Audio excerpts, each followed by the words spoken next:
भोले बाबा जोगिया हो राम।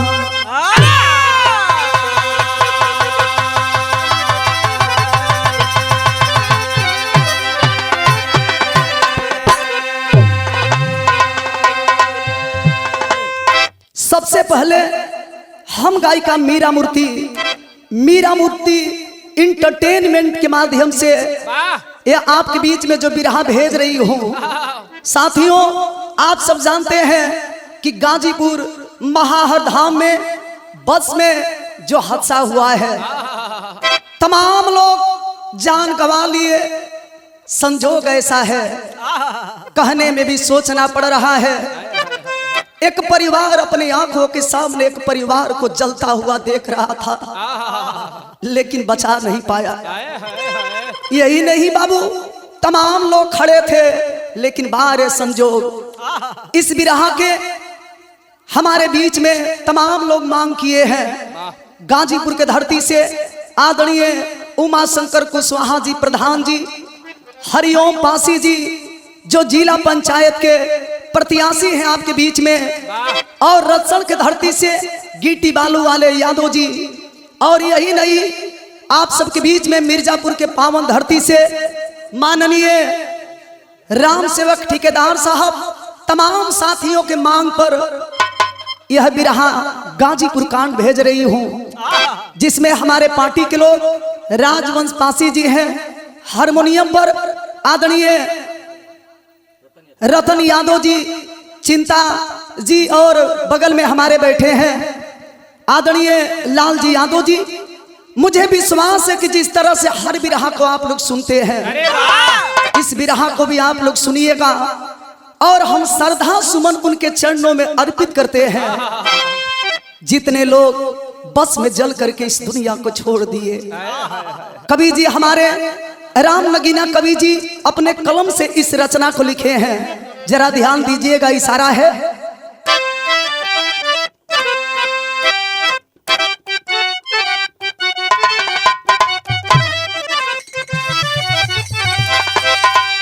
जिंदगी एक सफर है, सफर से गुजरती पार होती कहीं तो कहीं फंस ही जाती। होनी अनहोनी कब किस घड़ी में खड़ी है, इसका अंदाज किसी को समझ में न आती। शुभ या शुभ कर्म का देखा जीवन की लड़ियां, लहू में कहीं मौत हंस कर नहाती। मांगलिक कार्य में जा रहे बरबधू, रास्ते में ही बस में चले सब घराती।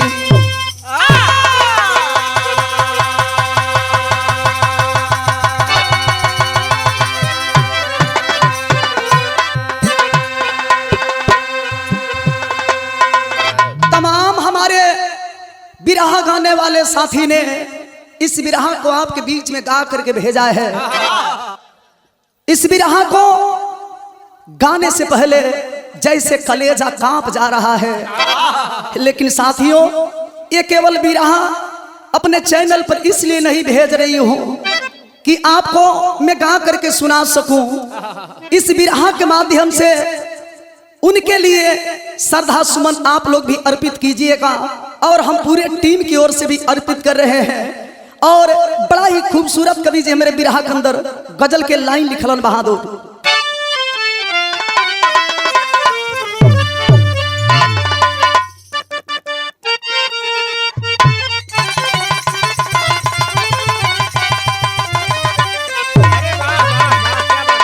जिंदगी में हजारों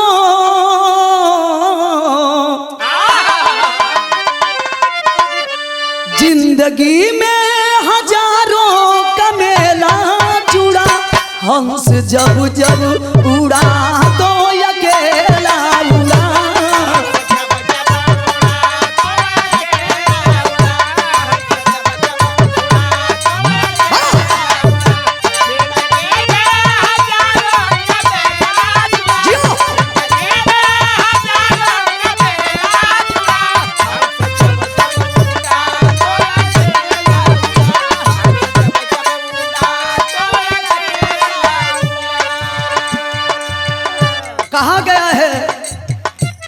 समय कहां कब किसको किस मोड़ पर ला करके खड़ा कर देगी, हम इंसान इसका कभी पता ही नहीं लगा पाए।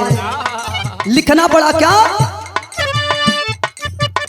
मौत मौका संभालने,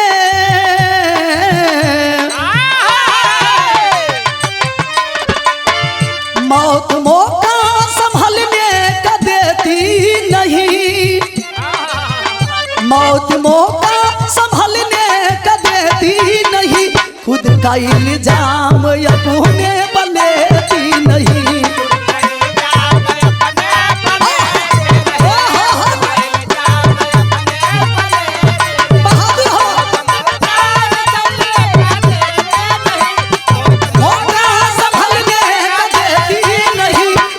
इल्जाम अपने पर लेती।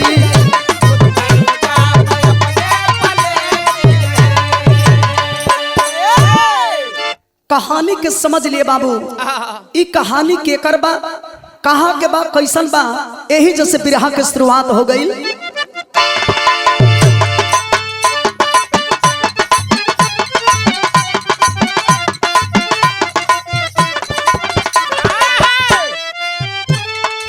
सरकारी सिस्टम समाधान का एक जरिया है, सरकारी सिस्टम समाधान का एक जरिया है, कहीं कहीं पे मौत का बना नजरिया है।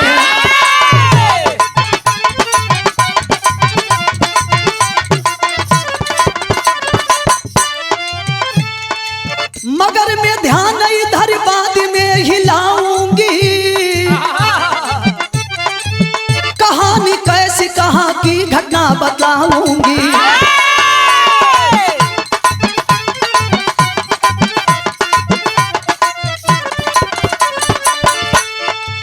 एक एक लाइन पर बिरहा सुने वाला भैया लोग ध्यान देव, यही जैसे कहानी एकदम स्पष्ट हो जाइए। कहानी बा कहाँ के, जिला मऊ उत्तर प्रदेश की कहानी है, खिरिया गांव थाना रानीपुर जुबानी है।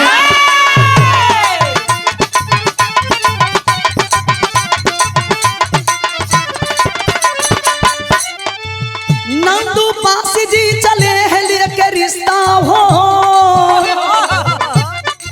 नंदू पासी जी चले हैं लेके रिश्ता हो, कबूल कर लिए रामायण बन फरिश्ता हो।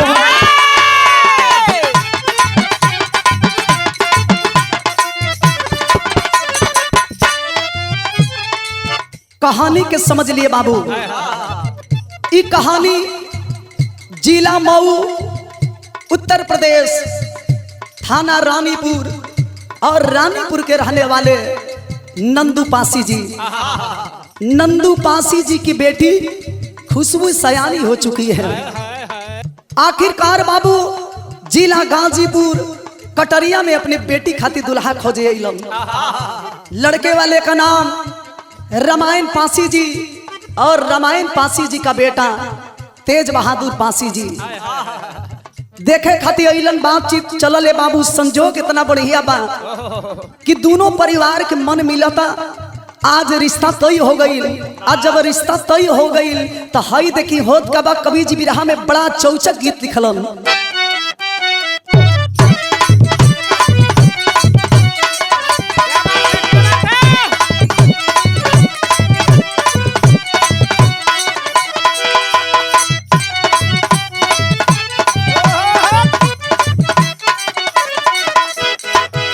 राजवंश जी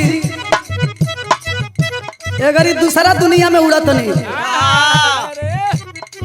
कोनो दुल्हन के दुल्हा बिल्कुल ऐसा मिल गई। राजवंश जी जैसन दुल्ही कलश के जी एगो तो अपने टिटिहरी ऐसा बानी, इतना 24 घंटा अगर खटब न तो देहिया सू के खटाई हो जाइए। समझावत ये कहे, अरे दिन भर राजा जी तू काम करेला, अरे दिन भर राजा जी तू काम करेला, रतियों के कहे नया राम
देखी कितना खूबसूरत लाइन हमारे कवि जी लिखत नहीं।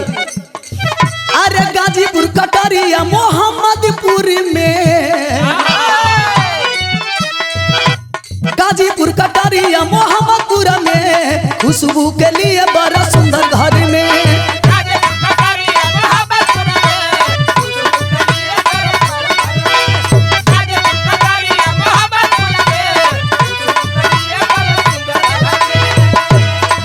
अरे गाजीपुर कटरिया मोहम्मदपुर में खुशबू के लिए बड़ा सुंदर घर में। दुनिया के हृदय अनुसार हम भी सुना है समाधि।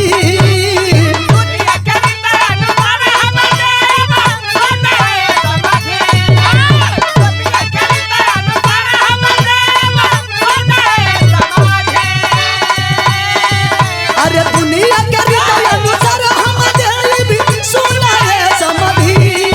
अरे डीजे बाजा लेके बरतिया आई भी है समाधि।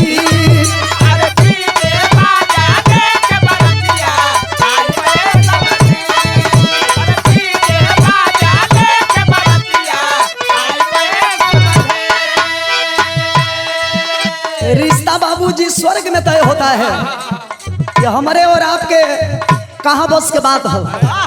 लड़की भी बड़ा खूबसूरत है और लड़का भी बड़ा खूबसूरत है।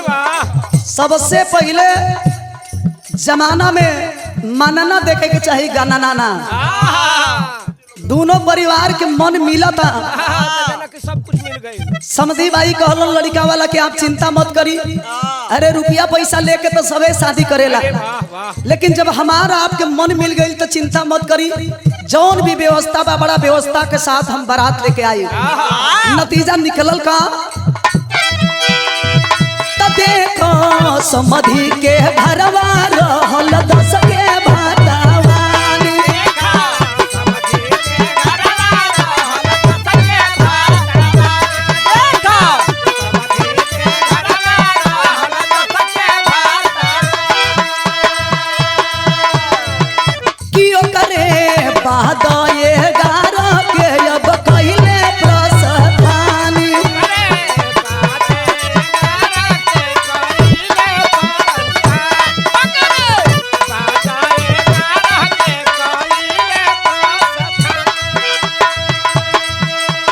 बेटा वाला भी और बेटी वाला भी आपन आपन तैयारी करे लगल ने बाबू। समय आ गई 10 तारीख के दिन बड़ा ही धूमधाम से लोग हतवान कैलन। अब हतवान के बिहान भइल भइल का महाहरि धमवा पे आई है बरातिया हो।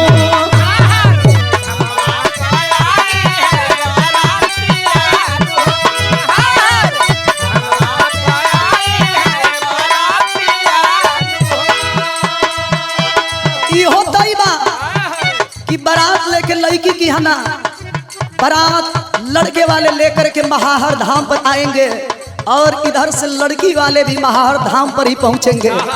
नतीजा निकलल का तो लड़की लेके चली दी हाले घर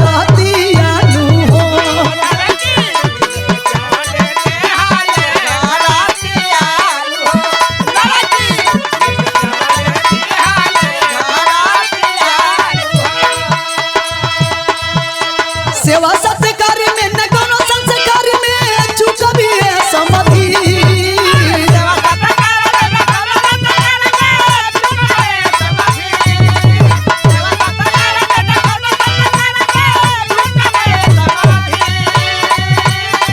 अरे सेवा सत्कार में न कोनो संस्कार में चुका भी है समधी। अरे डीजे बाजा लेके बरतिया आई भी है समधी।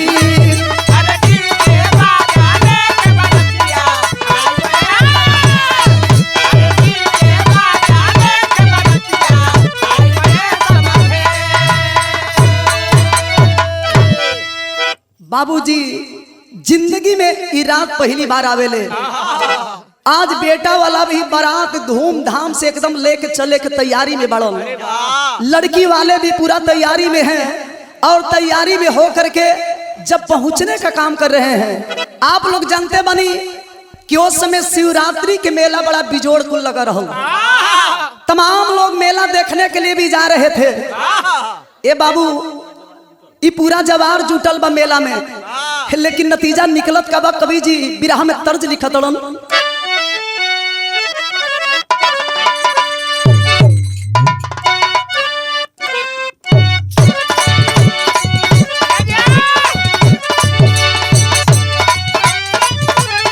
जिया हो जिया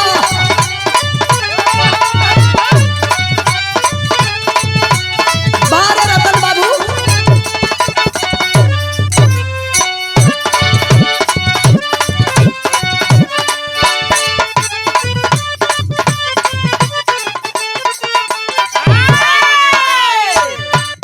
अनिल जी ये हमारे चिंता ऐसा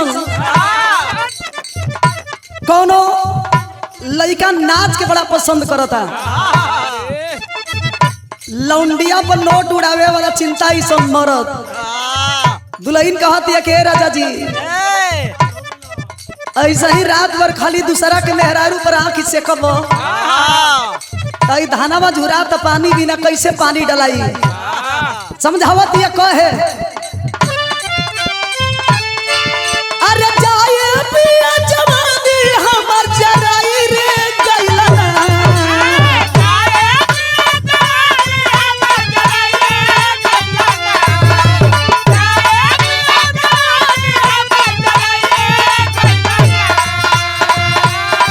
अरे जाए पिया जवानी हमर जराई रे गइलना। एगो नचनिए कारण तो एगो नचनिए कारण कनिया के भुलाई रे गइलना।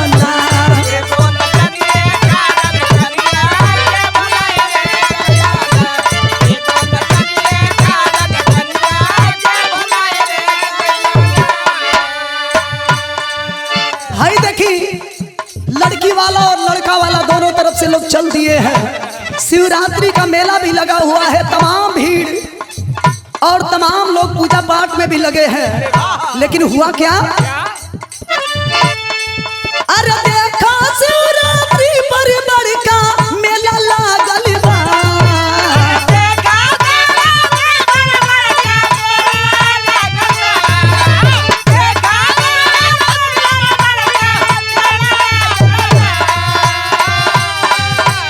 देखा शिवरात्रि पर बड़का मेला लागल बा। तो ओही मेला में प्रशासन तब खेला कइले बा।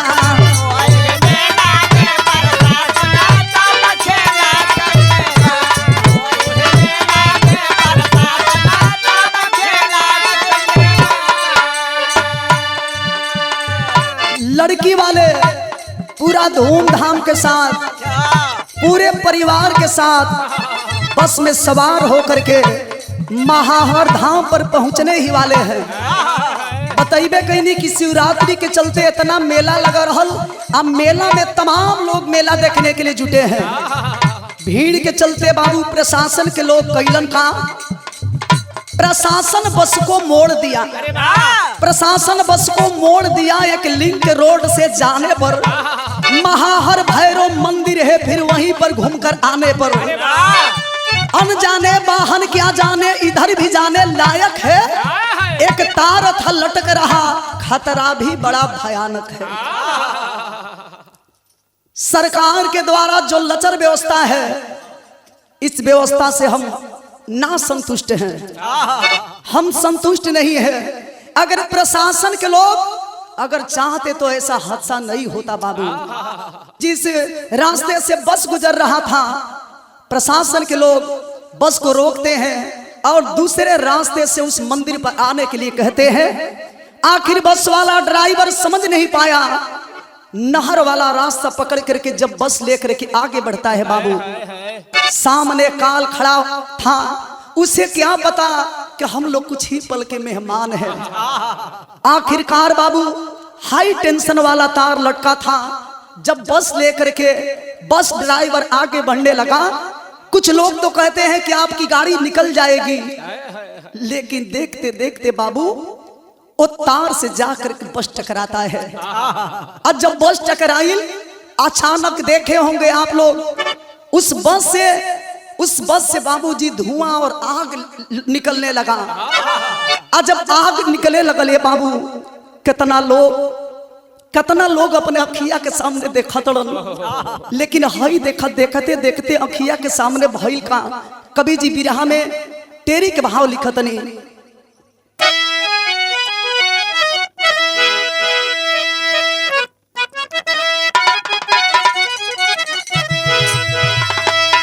अरे मोरे राम,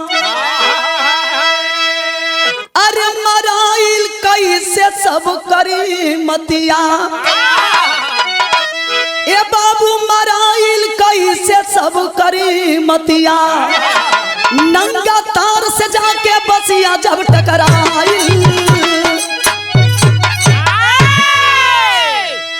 जब बस तार से टकराइल, कवि जी ए बिरहा के लिखत समय झर रोवे लग रही है बाबू। एक परिवार की दुख भरी कहानी कवि जी बिरहा के विदेशिया में लिखते हैं।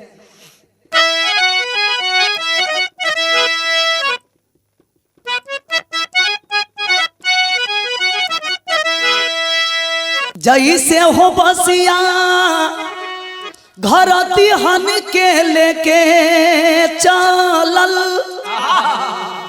पड़ल तबले शासन प्रशासन के नजरिया,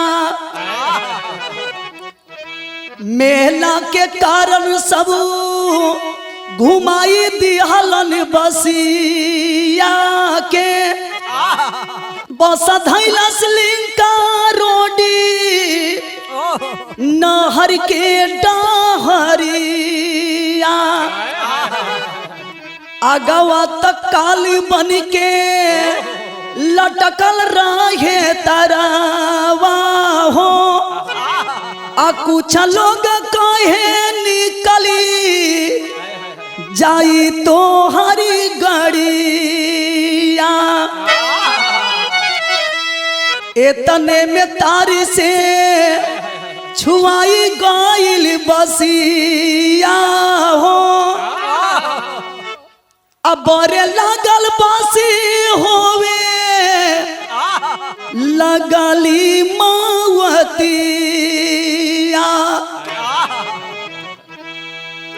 देखते देखते बाबूजी उस बग से आग निकलने लगा।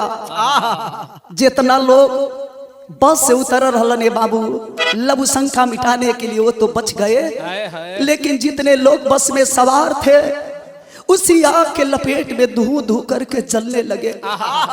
यह भी आप लोग देखे होंगे कि उस आग के लपेट में जले हुए व्यक्ति पहचानना भी मुश्किल था।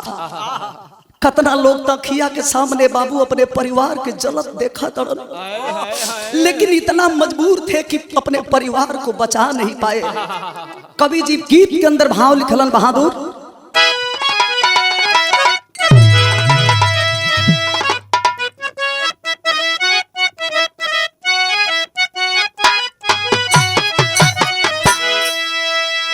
पिया परदेस गईले तार लागे टोपिया में,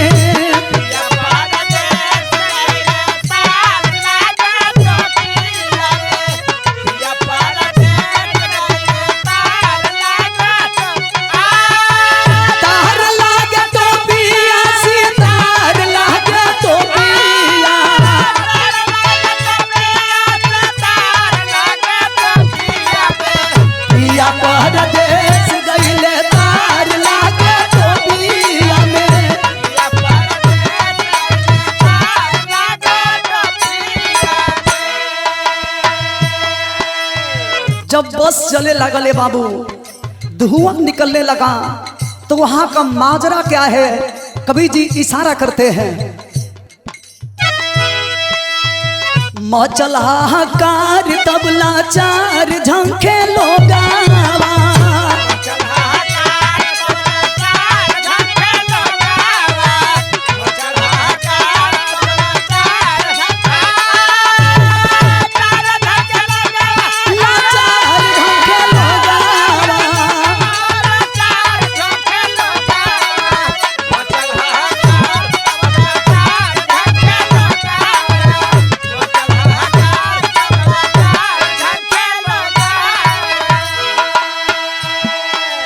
आखिरकार बाबू उस काल के सामने सारे लोग मजबूर हैं,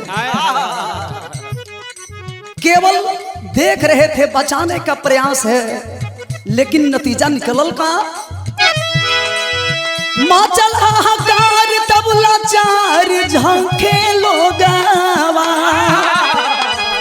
माचल हाहाकार तब लाचार झंखे लोगावा, कैसे बचाई लागल तार झंखे लोगावा, कैसे बचाए लागल तार झंखे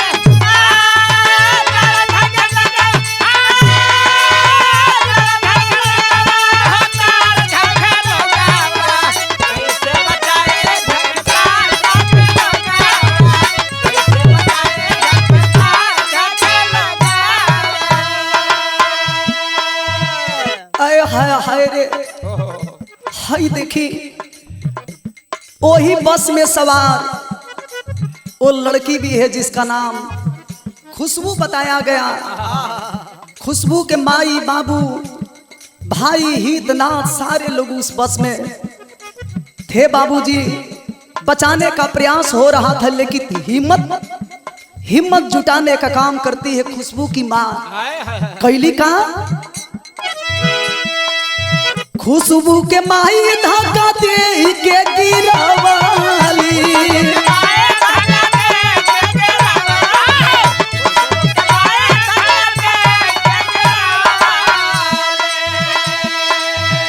एगो माई के लोग कहलने बाबू की माई के दिल मोम के समान होला। वो माई समझ गई कि लग रहा है कि मेरी बेटी भी अब नहीं बच पाएगी। हिम्मत जुटाई के वो बेटी के धक्का दे करके बाबू बस से बाहर करती है। अब जब खुशबू बाहर हो गई बचावे के प्रयास माई सबके करे लगली, नतीजा निकलल का बचे बचावे में हो बहिया जरावाली,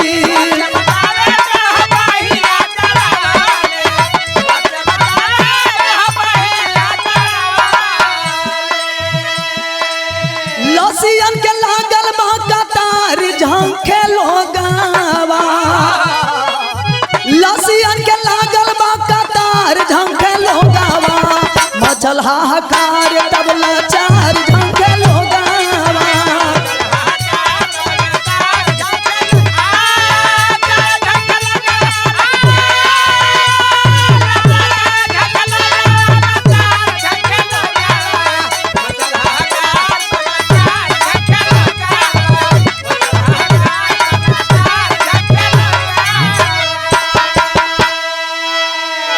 आप लोग देखले हो खबे बाबू, वो आग के लपेट में इतना लोग जल चुके थे कि पहचानना भी मुश्किल था। आज वो माई हिम्मत के साथ बेटी के बचा कर ले ली। लोगन के बचावे के प्रयास में बाबू हाथ भी झुलस गई बा। उस माँ को मैं बधाई देना चाहूंगी कि मेन वक्त पर हिम्मत जुटा करके ऐसा काम करने का काम किए हैं। ऐसा लोग भी ओ आग के लपेट में जलल बड़ने बाबू, जैसे लोगन के पहचान मुश्किल बा। पहचान करे खातिर तमाम लोग जुटल बड़न, लेकिन पहचान भइल तो कैसे भइल। कवि जी हमरे बिरहा के आखिरी गीत लिखतनी,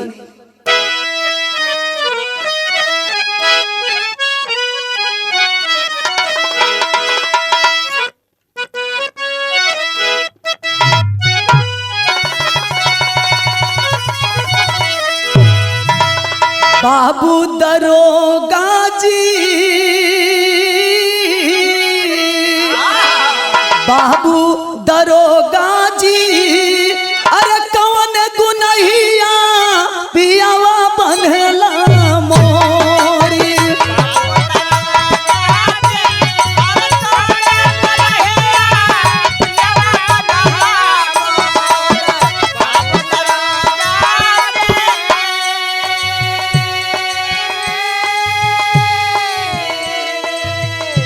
बार समय तमाम लोग जुटल बड़न देखा दड़न, लेकिन पहचानल मुश्किल बा। इहो पहचान मनावे कि मर्द के लाश की मेहरारू के लाश। घर परिवार के लोग, आवार जवार के लोग, बेटी वाले और बेटा वाला दोनों लोग मौजूद हैं। जब पहचानने के लिए चले हैं तो पहचान कैसे हुई? पायल बिछिया से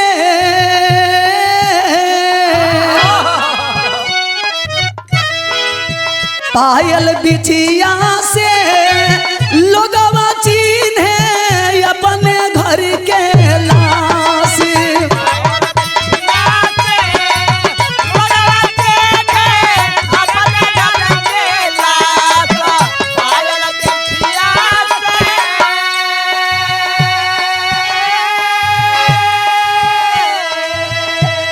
पेपर में आप सब पढ़े होंगे कि पायल और बिछिया से औरतों की पहचान होती है, और जितने लोग उस बस में मर्द मरे थे जल करके, उनकी पहचान गर्दन में जो पहने हुए थे उससे हुई। आखिरकार सारे लोग गमगीन हैं तो कवि जी भाव लिखते हैं,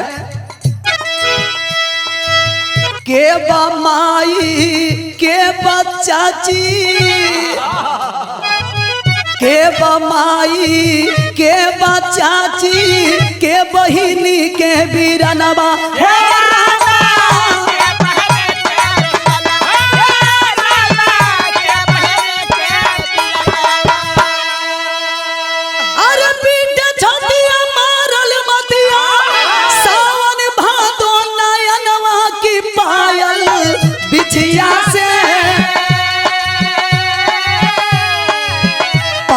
बिछिया से लेके अपने चलले अपने खास। पायल बिछिया से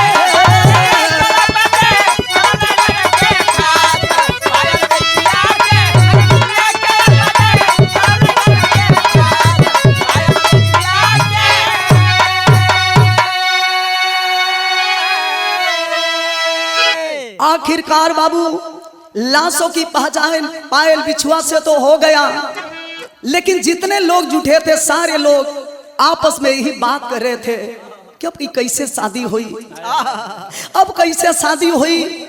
लेकिन हई देखी किस्मत में जो लिखा रहे बाबू के कहा कोई मिटावे वाला बात। दोनों पक्ष के लोग मिल करके एकमत हो के कैलन का कवि जी अल्लाह में भाव लिखलन,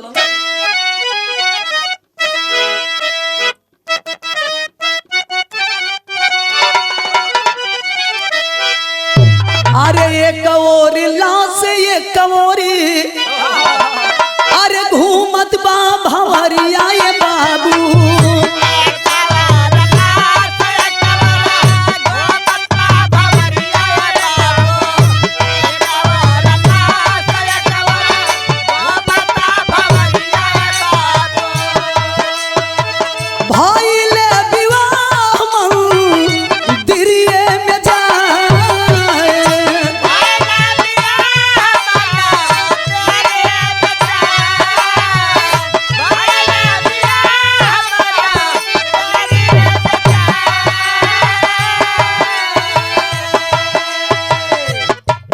बधाई के पात्र है बेटा वाले, हिम्मत जुटा करके उस बेटी को अपनाते हैं।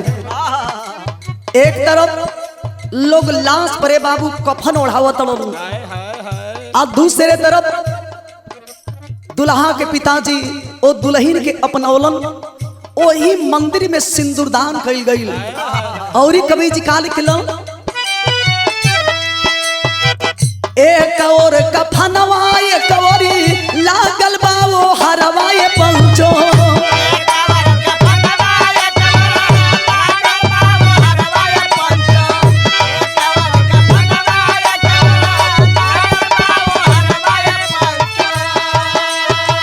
तेज बहादुर लिहले गम में अपना,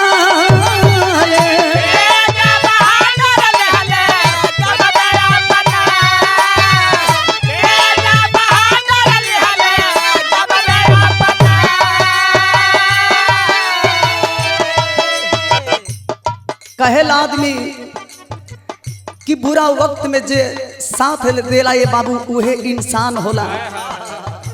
उस बेटी को अपना बेटी की तरह मान करके बेटा के पिताजी लड़के के पिताजी उस बहू को अपनाते हैं। अपनौला के बाद हाई देखा कवि जी दूसरे लाइन में कितना सुंदर भाव लिखत हलन। एक और पाँच कर्मा एक और सात फेर भइले पंचो।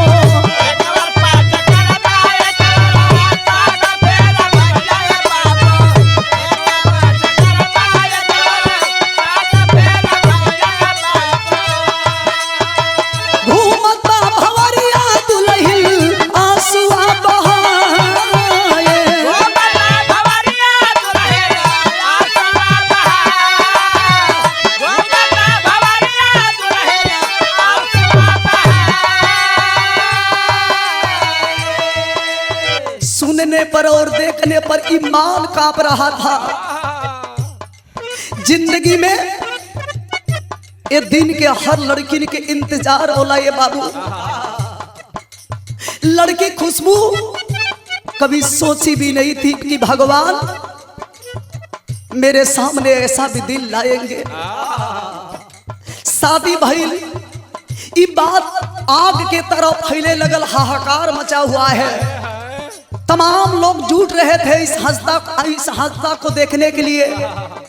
आखिरकार हमारे कवि जी लिख रहे हैं कि उस हादसे के बाद तमाम हमारे नेता भी जुटे हुए हैं। कौन कौन से लोग वहां पर उपस्थित हुए? सापा उम्मीदवार सांसद, सापा उम्मीदवार सांसद अफजल जी अइले बाबू।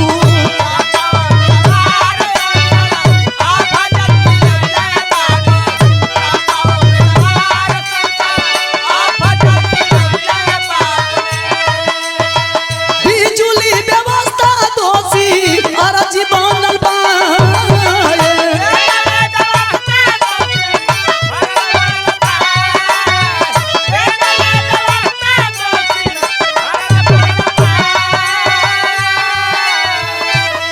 गाजीपुर के सांसद अफजल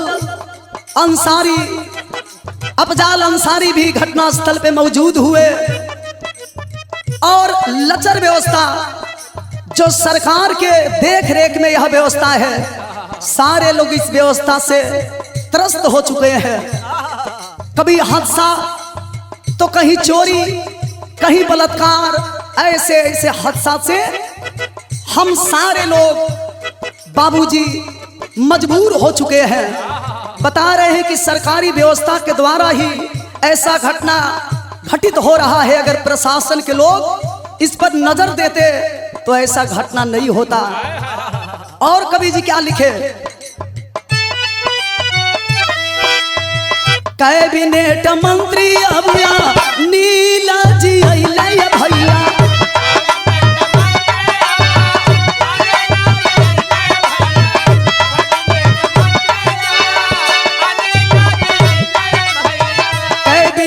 मंत्री अनिली राजभर जी अइले भैया।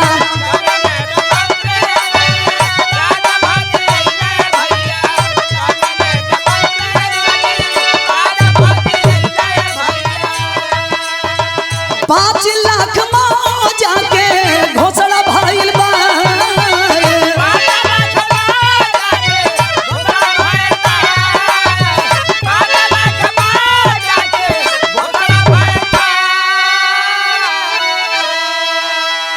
यहाँ तक कि बाबू कैबिनेट मंत्री अनिल राजभर जी आते हैं और 5 लाख मौजा देने का घोषणा भी किए हैं। हम समाजवादी गायिका होने के नाते, समाजवादी पार्टी के सच्चे सिपाही होने के नाते यह बताना चाहूंगी कि हमारे साथ और आपके साथ, जनता के साथ जो हो रहा है, ऐसा अन्याय नहीं होना चाहिए। मौजा देने का ऐलान तो हुआ है, लेकिन कहाँ हमें मिलता है? बड़े बड़े लोग आते हैं, वादा करते हैं, लेकिन कुछ दिन के बाद अपने वादा से मुकर जाते हैं। यही नहीं साथियों, कब तक ये मौजा वाला घोषणा लागू रहेगा? कब तक हम इसी तरह से परेशानियां झेलते रहेंगे? कभी 15 लाख रुपया देने का वादा, 2 करोड़ नौकरी देने का वादा, लेकिन नहीं, जो भी वादा किया गया कभी पूरा नहीं हुआ। हम गरीब परिवार कैसे और किस तरह से इस मजबूरी को झेलेंगे। बिना रोजगार के हमारे तमाम नौजवान साथी इधर उधर भटक रहे हैं। नौकरियां भी मिल रही है तो चाय बेचने वाली नौकरी, पकौड़ा बेचने वाली नौकरी। हम पढ़े लिखे नौजवान पढ़ करके लिख करके अपने माँ बाप के सपना पूरा करने के लिए तमाम मेहनत करते हैं। इतना मेहनत करने के बावजूद भी हमें नौकरियां नहीं मिलती है। आखिर ऐसे कब तक होगा। इसीलिए सरकार से एक गायिका होने के नाते हमारे कवि जी अपने कलम से दर्शाते हैं और हाथ जोड़ करके हम पूरे अपने टीम के लोगों की तरफ से सरकार से एक विनती कर रहे हैं बिरहा के आखिरी लाइन में। अरे वाह।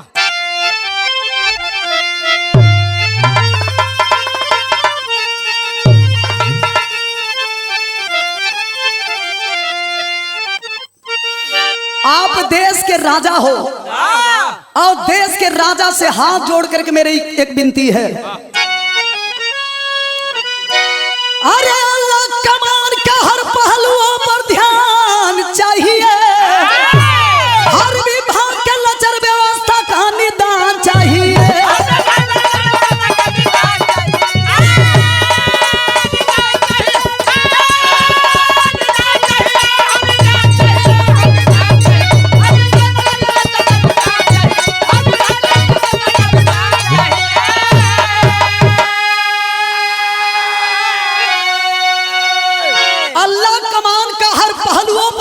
चाहिए, हर विभाग का लचर व्यवस्था का निदान चाहिए।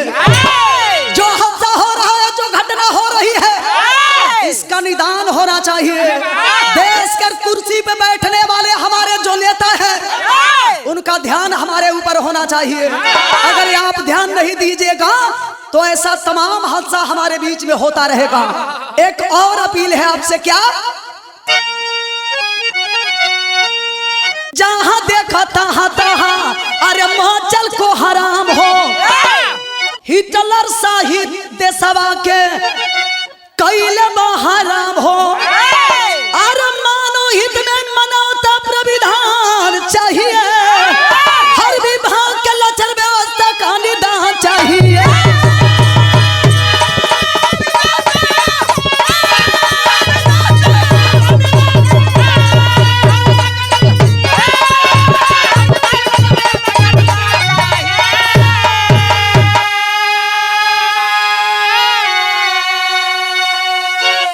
हमारे बीच में जो लोग नहीं रहे, आखिरी बंद में फिर हम मीरा मूर्ति इंटरटेनमेंट की ओर से और अपने पूरे बिरहा समाज की ओर से उनके चरणों में हम श्रद्धा सुमन अर्पित करते हुए शोका कुल परिवार को दुख से दुख सहने के लिए हम उस माता रानी से विनती करेंगे कि दुख सहने का क्षमता दें। आखिरी बंद में लिखना पड़ा, गुरु बिहारी गुरु गणेश जी डूब गए हैं गम में, स्वर्ग में से चंद्रिका कभी आंसू बहे कल